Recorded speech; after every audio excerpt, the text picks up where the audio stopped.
नमस्ते, मैं सोनल जैन छत्तीसगढ़ गवर्नमेंट के आरईएस डिपार्टमेंट के सब इंजीनियर की पोस्ट पर जनपद पंचायत मुंगेली में पोस्टेड हूँ।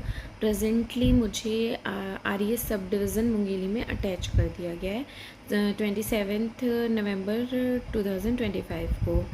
मेरे अटैचमेंट ऑर्डर में लिखा है कि शिकायत के जांच के फलस्वरूप आपको आरईएस डिवीज़न ऑफिस में कार्य करने हेतु आदेशित किया जाता है। अब शिकायत की जांच जो उस लेटर में मेंशन है, तो अगर जांच हुई होती तो मेरी जानकारी या मुझे नोटिस दिए बिना, मेरी प्रेजेंस के बिना जांच संभव नहीं थी। तो मुझे इस बात की कोई जानकारी नहीं थी 27 नवंबर को, जब मुझे ये लेटर अटैचमेंट का दिया गया। अब मैंने वेट किया कि जो भी है ये क्योंकि अटैचमेंट पूरी तरीके से गलत है।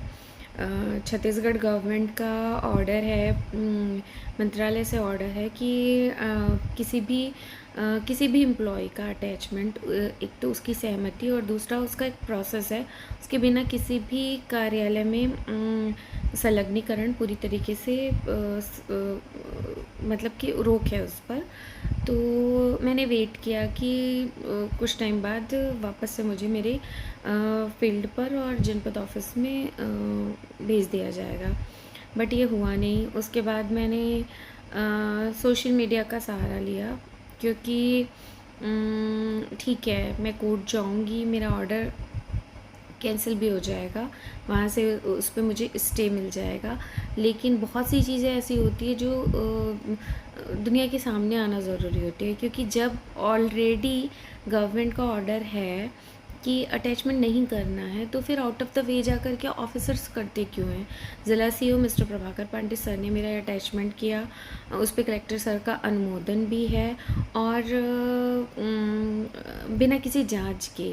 तो ये एक बहुत बड़ा मैटर है मेरी नज़र में है, क्योंकि यहाँ पे और भी अटैचमेंट्स हुए हैं, बहुत सारे लोग अटैचमेंट में इन्वॉल्व होते हैं, बहुत से पॉलिटिशियंस हैं, मैं नाम नहीं लेना चाहती, बट इस तरह की चीज़ें करके हम लोगों को जिस तरीके से परेशान किया जाता है, वो अपने आप में सोचने की बात है कि हम आरईएस डिपार्टमेंट के इंजीनियर्स ज़िला प्रशासन के अंडर में आते हैं, बट इस तरह से सारे नियम को ताक पे रख करके और हमारे अगेंस्ट जो भी कार्रवाई की जाती है, उससे हम और हमारा परिवार बहुत बुरी तरह से टॉर्चर होता है।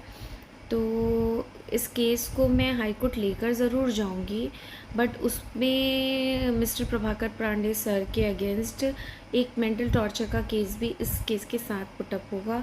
तो बस मैं कुछ दिनों आरटीआई पे मैंने कुछ डॉक्यूमेंट्स कलेक्ट करने हैं, उसके बाद मैं एक स्ट्रॉन्ग केस लेकर के हाई कोर्ट जाने वाली हूँ बहुत जल्दी। और बस इन सारी चीज़ों को सोशल मीडिया पर डालने का मकसद सिर्फ ये था कि दुनिया तक ये सारी बातें पहुँचे, और मेरी जो ये लड़ाई है वो सब तक पहुँचे, ताकि और किसी के अगेंस्ट ये वाली कार्रवाई होती है या इस टाइप की कोई भी दूसरी चीज़ें होती है जो कि नियम विरुद्ध हो, तो उसके अंदर लड़ने की हिम्मत आए। तो थैंक यू।